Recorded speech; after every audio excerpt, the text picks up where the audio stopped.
A Nod to God. As I said in the introductory, the book of Esther is intriguing. This takes place in 450 BC, and King Xerxes was married to Queen Vashti, and he wanted her to parade before all his men at a drunken party, and she refused, so he banished her and sent her away. So consequently, was looking for another queen and had all the virgins of the territory brought in, and Esther was a beautiful woman and a young woman, and he selected her, and so she became the new queen, Queen Esther. And she had a cousin or some relative named Mordecai who also worked for the government, but the king did not know that, and he also did not know that Esther was Jewish. And Haman was the second in command, and he was very upset because Mordecai would not bow down to him. So he resolved to not only get rid of Haman, but all of the Jews. And so this is where Esther comes in. And the poem is Esther for such a time as this. Vashti, Vashti, what grit she had to say no to King Xerxes, who could be mean and bad. But she paid the price. The king was burning mad. He had to save face, so he threw her out, the cad. Now he had to find another queen to reign, so they rounded up the virgins to choose one young and tame. Wow, Esther was a looker. Fair and lovely was she. She caught Xerxes' eye, soon his new queen to be. She spent a year getting ready with every beauty aid, new clothes, makeup, and the works, so her beauty would not fade. Now Esther was a Jew, but Xerxes didn't know. Don't tell, said Mordecai, just go with the flow.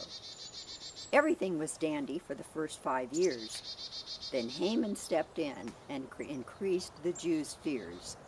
He was mad at Mordecai for not bowing down, so he told Xerxes Jews threatened the crown.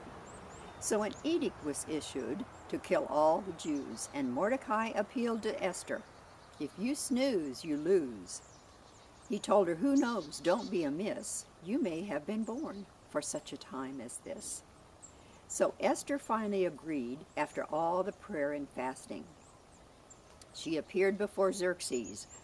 Would her head be lasting? But he handed her the scepter, which meant she saved her head, and he granted her a wish, that Haman would come to dread.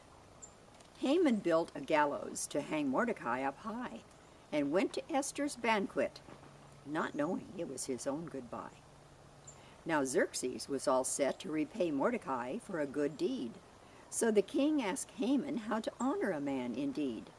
Well, thought Haman, of course there's no one else but me. So he named such fine things as the king's robe and horse, you see. He couldn't believe it when Mordecai was named. It was a sudden turn of events where Mordecai was honored, not blamed. So much to his chagrin, Haman obeyed the king and led Mordecai around while his little song he did sing. Now the king had promised Esther whatever she desired. She quickly exposed Haman. Her very best shot was fired. Haman, terrified beyond measure, made a desperate move to be spared, threw himself on Esther's couch, assuming that she cared. At that moment, the king returned. He quickly surveyed the scene. He saw Haman near his wife, and jealous, turned perfectly green. The king was shocked. He was mad, mad as he could be, and ordered Haman hanged on that 75-foot tree. But still the Jews were in peril. The edict was still in place. But Esther was not done yet. She was more than a pretty face. Esther asked that her people live as she fell before the king. Mordecai was given great honor as well as the king's ring. The Jews prevailed. They survived the day. God used his servants. He had his say. Oh, the mystery, the intrigue, the irony of it all. The one who struggled most to rise was the one who took the fall.